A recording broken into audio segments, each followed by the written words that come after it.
1920 के जमाने में जंगल में दो शेर शांति से रहते थे। वो पुराने मंदिरों में खेलते थे। दूर हाथी दांत की बड़ी नीलामी चल रही थी। अमीर लोग शिकारियों के लाए सामान के लिए होड़ करते थे। पीछे एडन नीलामी को गौर से देखता था। कोई उसके लाए दांत में दिलचस्पी नहीं लेता। वो इशारा करता है, अगला सामान दिखाओ।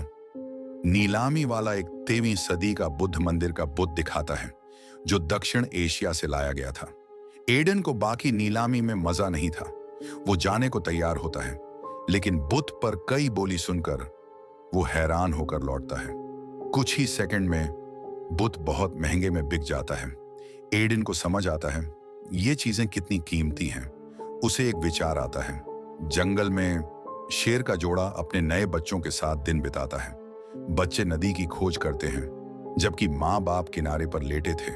खेलते खेलते बच्चे एक सूखे नारियल से खेलने लगते हैं। वो जंगल में और गहरे चले जाते हैं। इस दौरान दोनों भाई बहन बिछड़ जाते हैं। नारियल के पीछे भागते छोटा शेर एक बच्चा जंगली चूहा देखता है। उत्सुक होकर वो उसका पीछा करता है, लेकिन उसकी माँ उसे डराती है। छोटा शेर डर कर पेड़ पर चढ़ जाता है। तभी दूसरा शेर भाई को बचाने आता है। माँ चूहा समझती है वो नहीं जीत सकती। वो अपनी बिल में छिप जाती है। इससे छोटा शेर सुरक्षित नीचे उतरता है। जल्दी ही दोनों को दूर से चीखें सुनाई देती हैं। वो चट्टान पर दौड़ते हैं, देखने के लिए क्या हो रहा है। वहां उन्हें जंगल में इंसानों का बड़ा समूह दिखता है। खतरा भांपकर माँ शेर अपने बच्चों को लेने दौड़ती है। वो उन्हें मंदिर में लाती है। बच्चे माँ के पास खाना खाते हैं। पिता शेर दीवार पर चढ़ता है इलाके को देखने के लिए। उसे पास में शिकारियों का कैंप दिखता है। अगले दिन एडन मंदिर के बुत के पास बारूद की छड़ें रखता है। धमाका शेर परिवार को जगा देता है। मुख्य इमारत गिरने के बाद लोग बचे बुत और टुकड़े इकट्ठा करते हैं, लेकिन एक शिकारी कुत्ता शेरों को भांप लेता है। शिकारी हथियार लेने दौड़ते हैं। डरी हुई माँ एक बच्चे को मुंह में लेकर भागती है। दूसरा पीछे रह जाता है। डर से छोटा शेर माँ के पीछे जाने की कोशिश करता है, लेकिन मंदिर की दीवारें ऊंची थीं। पिता शेर जल्दी से भाग जाता है। शिकारी कुछ देर ढूंढकर मान लेते हैं कि शेर भाग गए, लेकिन एक कुत्ता बच्चे को ढूंढ लेता है। वो अपने मालिक के साथ उसकी ओर बढ़ता है। तभी पिता शेर शिकारी पर कूदता है। एडन आता है और शेर पर गोली चलाता है। शेर तुरंत मर जाता है। छोटा शेर अपने पिता की लाश देखता है और उसके नीचे छिपने की कोशिश करता है। घायल शिकारी को बचाकर एडन आदेश देता है कि शेर की लाश ले चलो। जाने से पहले एडन बच्चे को अपने पैरों के नीचे छिपा देखता है। वो उसे साथ ले जाने का फैसला करता है। रास्ते में बच्चा एडन पर भरोसा करने लगता है। वो उसे अपनी पानी की बोतल से पानी पिलाता है। कुछ घंटों बाद शिकारी एक गांव में रुकते हैं। गांव का मुखिया शेर को मारने के लिए शुक्रिया कहता है। उसका कहना था शेरों ने गांव वालों पर कई हमले किए थे। वो उत्साहित था कि एडन एक बच्चा शेर लाया, लेकिन एडन कहता है वो उसे नहीं ले जाएगा। तभी एक फौजी गाड़ी गांव में आती है। मंदिर से चुराए बुत देखकर सार्जेंट वैन एडन को गिरफ्तार करता है। वो उसे गाड़ी में ले जाता है। एडन बच्चे को गांव में छोड़ देता है। बच्चा भागकर उसका पीछा करने की कोशिश करता है, लेकिन गांव का मुखिया उसे पकड़ लेता है। जाने से पहले सार्जेंट वैन मुखिया को ढेर सारे पैसे देता है चुराए बुतों की खबर देने के लिए। शाम को मां शेर अपने मंदिर के बिल में लौटती है। उसे अपने पति और दूसरे बच्चे के गायब होने का पता चलता है। वो बाकी परिवार की तलाश में निकलती है। कुछ मिनटों में वो गांव पहुंचती है। अपने बच्चे की रोने की आवाज सुनकर वो जवाब में दहाड़ती है। इससे मुखिया सतर्क हो जाता है। वो तुरही बजाकर शिकारियों को बुलाता है। शिकारी हथियार लेते हैं और मां शेर पर कई मशालें फेंकते हैं। इससे वो डर कर भाग जाती है। गुस्से में बच्चा शेर टावर की बालकनी से खींचकर निकलता है और मुर्गी खाने में गिर जाता है। अगले दिन एक खरीदार बच्चे को ले जाता है। मां शेर अपने बच्चे को गाड़ी के डिब्बे में फंसा देखती है। वो गुस्से में उसकी ओर दौड़ती है। बच्चे की चीख सुनकर मां और गुस्सा हो जाती है। वो गाड़ी पर कूदकर उसे बचाने की कोशिश करती है, लेकिन ड्राइवर तेजी से गाड़ी मोड़ता है। इससे मां शेर जमीन पर गिर जाती है। बच्चा पूरी तरह बेसहारा था। मां शेर गाड़ी के पीछे नहीं भाग पाती और उसे दूर जाते देखती है। अपने बच्चे को न बचा पाने से दुखी दूर एक जेल में यूजीन पहुंचता है। वो उत्साहित था क्योंकि एडन को पकड़ा गया था, जो शिकार की दुनिया में बड़ा नाम था। उसे छोड़ने के बाद यूजीन कहता है उसे एडन के खजाने में हिस्सा चाहिए। फिर वो एक जरूरी गुजारिश करता है। उधर बच्चे शेर को एक बड़े सर्कस तंबू में ले जाया जाता है। वहां का मालिक जर्बिनो उसे कूमा नाम देता है, अपनी नई जानवर के रूप में। वो अपने साथियों से मिलवाता है। सैलाडीन बच्चे को चिढ़ाता है। कूमा उसका कलाई काटता है। गुस्से में सैलाडीन उसे सजा देता है और एक पिंजरे में बंद करता है। वहां कूमा देखता है एक बड़ा शेर भी इन अपराधियों ने पकड़ा था। कई घंटों बाद जंगल में मां शेर अपने दूसरे बच्चे के साथ चलती है। तभी छोटा शेर जाल में फंस जाता है। इससे शिकारी सतर्क हो जाते हैं। खतरा भांपकर दोनों जानवर भागते हैं, लेकिन रास्ते में मां शेर एक और जाल में फंसकर गहरे गड्ढे में गिर जाती है। चिंतित होकर बच्चा अपनी मां को बचाने जाता है, लेकिन यह गलत विचार था। वो भी मां के साथ गड्ढे में गिर जाता है। शिकारियों के आने की आवाज सुनकर छोटा शेर मलबे में छिप जाता है। तभी एडन आता है। उसे एक और कीमती जानवर मिलने की खुशी होती है। वो अपने आदमियों से गड्ढा बंद करने को कहता है और गांव के मुखिया की बेटी नैरा को अपनी जीत बताने जाता है। शेर गड्ढे में फंसे रहते हैं। अगले दिन यूजीन और एडन के पास एक फ्रांसीसी अफसर आता है। उसे मजे के लिए शेरों का शिकार करने का न्योता मिलता है। समूह हाथियों पर चल पड़ता है, लेकिन जाल वाली जगह पर कोई ढक्कन खोल देता है। इससे शेर भाग निकलते हैं। मां शेर अपने बच्चे को बिल में ले जाती है और इंसानों से बदला लेने निकलती है। फ्रांसीसी अफसर उसे आते देख गोली चलाता है। मां शेर तुरंत जमीन पर गिरती है। बच्चा डर जाता है। अफसर शेर की लाश के साथ फोटो लेने जाता है, लेकिन उसे नहीं पता गोली सिर्फ मां के कान में लगी थी। वो अचानक उठती है और भाग जाती है।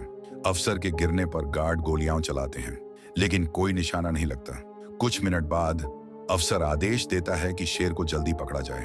उसी वक्त यूजीन और उसकी पत्नी को पता चलता है कि उनका कुत्ता बिट्सी और उनका बेटा राउल गायब हैं। वो परेशान होकर दोनों को ढूंढते हैं। पास में राउल देखता है बिट्सी ने शेर के बच्चे को बिल में ढूंढ लिया। वो उसे डरने से मना करता है और कहता है कि वो नुकसान नहीं करेगा। कुछ देर बाद राउल अपने कमरे में नए दोस्त संगा के साथ खेलता है। संगा को परिवार का नया सदस्य बनाया जाता है। उधर कुमा झोपड़ी में फंसा रहता है। लोग गुस्सा होते हैं क्योंकि वो खाना नहीं खाता। सीसर बड़ा शेर अपनी पूंछ से उसे बहलाता है। इससे कुमा थोड़ा खुश होता है। कुछ घंटों बाद जर्बिनो का सर्कस शो शुरू होता है। सीजर को रात का पहला प्रदर्शन करने भेजा जाता है। तैयारी के दौरान सैलाडीन जर्बिनो की पत्नी से बात करता है। दोनों पुराने शेर से तंग आ चुके थे। वो उसे बेचने की योजना बनाते हैं, लेकिन सैलाडीन कहता है उसकी उम्र की वजह से कोई खरीदार आसानी से नहीं मिलेगा। रात के खाने पर यूजीन एडन से बात करता है। राउल संगा के साथ मेज के नीचे खेलता है। यूजीन कहता है उसे फ्रांसीसी अफसर के लिए एक और शेर की खाल चाहिए। शिकार की घटना के बाद अफसर सौदे को लेकर अनिश्चित था। एडन हिचकते हुए एक और जानवर लाने को मानता है। तभी संगा नौकर की घंटी बजा देता है। इससे दरवाजा खुलता है और बिट्सी कमरे में घुस जाता है।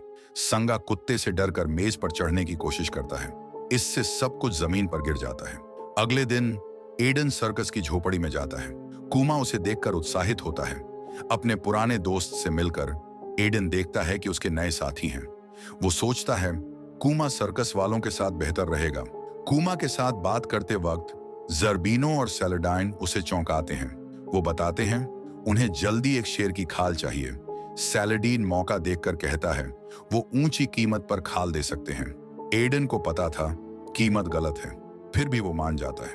वो कहता है कुछ पैसे कूमा के खाने के लिए इस्तेमाल करो। इसके बाद सीजर को कायरों की तरह मार दिया जाता है। उसकी खाल ले ली जाती है। सर्कस का बड़ा सितारा चला गया। सैलाडीन कूमा को बड़े पिंजरे में डालता है और कहता है कि अब वो नया सितारा होगा। फ्रांसीसी अफसर अपने महल में नई शेर खाल के साथ फोटो खिंचवाता है, लेकिन उसे संतुष्टि नहीं मिलती क्योंकि ये वही शेर नहीं था जिसका वो शिकार कर रहा था। कुछ देर बाद यूजीन अपने दफ्तर में बैठक करता है। संगा मालिक की अलमारी पर लेटा था। तभी बिट्सी उसे देखकर भौंकता है। अचानक अलमारी टूटती है और सांगा जमीन पर गिरता है। वो कुत्ते से बचने के लिए भागता है। इस पीछा करने से घर में हंगामा मच जाता है। संगा तहखाने में छिपने दौड़ता है, लेकिन बिट्सी उसे ढूंढ लेता है और हमला करता है। ये झगड़ा दुखद रूप से खत्म होता है। यूजीन की पत्नी जानवरों को शांत करने तहखाने जाती है। वहां उसे डरावना दृश्य दिखता है। संगा ने बिट्सी को मार दिया था। जानवर के व्यवहार से डरकर वो अधिकारियों को उसे घर से हटाने को कहती है। राउल रोकने की कोशिश करता है, लेकिन अधिकारी संगा को गाड़ी में डालकर ले जाते हैं।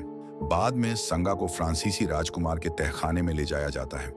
वहां कई जानवर कैद थे, जैसे वो उसके शिकार की ट्रॉफी हो। 1 साल बाद कूमा बड़ा शेर बन चुका था। सर्कस वाले उसे सिखाते हैं। वो उसे कई सजाएं देते हैं, जब तक वो उनकी बात नहीं मानता और आग के गोले से कूदता। अचानक जर्बीनो और सैलाडीन को फ्रांसीसी राजकुमार का गार्ड आता है। वो एक उत्सव की तैयारी कर रहा था, जिसमें राजकुमार एक खतरनाक जानवर से लड़ेगा। उन्हें एक मजबूत शेर चाहिए। जर्बीनो कहता है, अच्छे पैसे के लिए वो एक शानदार शेर दे सकते हैं। राजकुमार अपने महल में अपनी पत्नी को सांगा के लिए नया शानदार गलापट्टा दिखाता है। सांगा भी बड़ा शेर बन चुका था। वो पहले जैसा डरपोक नहीं था। वो गुस्से से व्यवहार करता है। इससे राजकुमार उसके साथ समय बिताने से डरता है। समारोह के दिन यूजीन अपने परिवार के साथ उत्सव में जाता है। जर्बीनो रंगमंच तैयार करता है और दर्शक शो देखने बैठते हैं। उसी वक्त एडन पिंजरे की ओर जाता है। उसे दुख होता है जब उसे पता चलता है कि लड़ाई के लिए चुना गया शेर वही कूमा है जिसे उसने बचाया था। जर्बीनो और सैलाडीन आते हैं और उसे जाने को कहते हैं, लेकिन एडन मना करता है। वो कहता है, उसने उनसे कूमा की अच्छी देखभाल करने को कहा था, न कि उसे मनोरंजन का सामान बनाने को। कोई रास्ता न देखकर एडन पिंजरे की चाबी लेता है। वो कहता है, वो कोई भी कीमत देगा, बस जानवर को आजाद कर दो। लेकिन सैलाडीन कहता है, वो इतनी बड़ी कीमत नहीं दे सकता। वो अपने आदमियों को बुलाता है एडन को घेरने के लिए।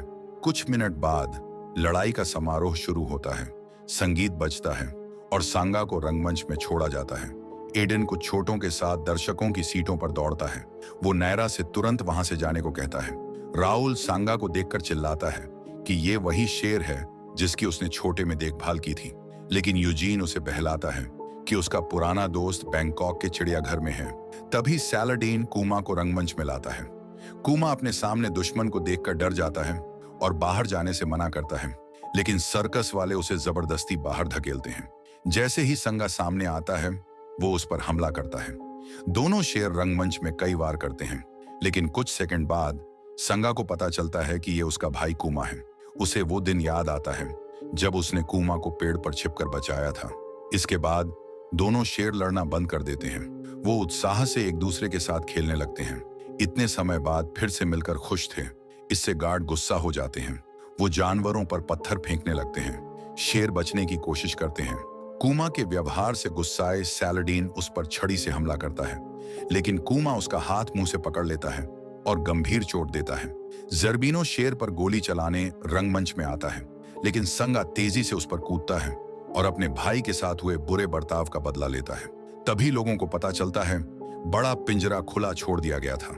दोनों शेर भाई आजादी के लिए दौड़ते हैं। दर्शक डरकर भागते हैं और शेर सुरक्षित भाग निकलते हैं। बाहर संगा जाने को तैयार होता है, लेकिन कूमा सर्कस के पिंजरे में चला जाता है। वो रोजाना ऐसा करने का आदी हो चुका था। संगा दहाड़ता है ताकि कूमा का ध्यान खींचे। इससे कूमा को समझ आता है वो अब इंसानों का नहीं है। दोनों शेर जंगल की ओर भागते हैं। रास्ते में उन्हें एक बस जैसी गाड़ी मिलती है, जिसकी छत पर कई जानवर फंसे थे। उनकी मदद के लिए दोनों शेर गाड़ी पर हमला करते हैं। इससे छोटा हादसा होता है और सारे जानवर आजाद हो जाते हैं। इंसान डरकर भागते हैं। शेर गाड़ी में रखा खाना खाते हैं। फिर वो गांवों की ओर बढ़ते हैं, रास्ते में घरों और इमारतों को तोड़ते हुए। संगा और कूमा एक कसाई की गाड़ी में घुसते हैं और खाना खाते हैं। अपना बदला पूरा करके वो जंगल लौटते हैं। खेलते खेलते अचानक कई गोलियों की आवाज आती है। वो भागते हैं ताकि गोली न लगे। शाम को एडन सैनिकों और गांव वालों के बड़े कैंप में पहुंचता है। यूजीन कहता है, हमें दोनों भाइयों को जल्दी ढूंढना होगा। वो राउल के पास बैठता है। राउल गिड़गिड़ाता है, शेरों को मत मारो, उन्होंने कुछ गलत नहीं किया। एडन कहता है, ये जरूरी है, वरना सांगा और कूमा गांव वालों पर हमला कर सकते हैं। राउल दुखी होकर कहता है, उसे पता है शेर किसी को नुकसान नहीं पहुंचाएंगे। वो अब अपने घर में हैं, इसलिए उन्हें हमला करने की जरूरत नहीं। लेकिन एडन समझाता है, इसकी कोई गारंटी नहीं है। वो वादा करता है, इस काम के बाद वो शिकारी नहीं रहेगा। वो घर लौटेगा और लेखक बनने की राह चुनेगा। अगले दिन संगा और कूमा एक चट्टान पर पहुंचते हैं। दूर वो उस मंदिर को देखते हैं जहां वो अपने माँ बाप के साथ रहते थे। अचानक एडन और बाकी शिकारी वहां आते हैं। वो पूरे जंगल के चारों ओर बड़ी आग लगाते हैं। इससे शेर डर जाते हैं। भागने की कोशिश में उन्हें पता चलता है कि वो आग से घिरे हैं। बचने का रास्ता ढूंढते हुए दोनों भाई बेतहाशा दौड़ते हैं। एडन शेरों को देखकर शिकारियों को तैयार होने का इशारा करता है, लेकिन हमले से पहले कूमा को एक विचार आता है। सर्कस में सीखे हुनर से वो आग के पार कूदता है। ये देखकर संगा डर जाता है। उसे लगता है उसका भाई आग में खत्म हो गया। वो घबराकर दहाड़ता है। कूमा उसकी दहाड़ का जवाब देता है और वापस कूद कर आता है। इससे संगा शांत होता है। फिर दोनों भाई मिलकर आग के पार कूदते हैं और शिकारियों के जाल से बच निकलते हैं। ये देखकर एडन हैरान हो जाता है। वो यूजीन को ढूंढने दौड़ता है, जो अपने बेटे राउल की तलाश में परेशान था। पास में राउल को दोनों शेर नदी के उथले हिस्से में आराम करते दिखते हैं। संगा अपने पुराने दोस्त राउल के पास जाता है। राउल खुश होता है कि उसका दोस्त जिंदा है। वो उसे कहता है, अब अपनी जिंदगी जियो और इंसानों के पास कभी मत आना। वो कहता है, इंसान फिर से तुम्हें चोट पहुंचाएंगे। राउल संगा के गले से चमकीला गला पट्टा निकालकर फेंक देता है। इससे संगा और शांत हो जाता है। उसी वक्त एडन बंदूक लेकर आता है, लेकिन गोली चलाने से पहले कूमा उसे चुपचाप देखता है। एडन को समझ आता है अब इस सब का कोई कारण नहीं बचा। वो बंदूक नीचे करता है। जैसे ही कूमा पास आता है, एडन अपनी जिंदगी में किए नुकसान के लिए माफी मांगता है। फिर एडन और राउल दोनों भाइयों को जंगल में जाते देखते हैं। उन्हें तीसरे शेर की दहाड़ सुनाई देती है, जो उनकी पुकार का जवाब देता है। दोनों मंदिर की ओर बढ़ते हैं, जहां उनकी मां जिंदा थी और उनका इंतजार कर रही थी। परिवार फिर से मिल जाता है। शेर जंगल में लौटते हैं, ये जानकर कि अब वो अपने घर में सुरक्षित रह सकते हैं। यदि आपको यह वीडियो पसंद आया तो वीडियो को लाइक करें और भी शानदार वीडियोस के लिए मूवीटेशन को सब्सक्राइब करें। फिर मिलेंगे एक और वीडियो में।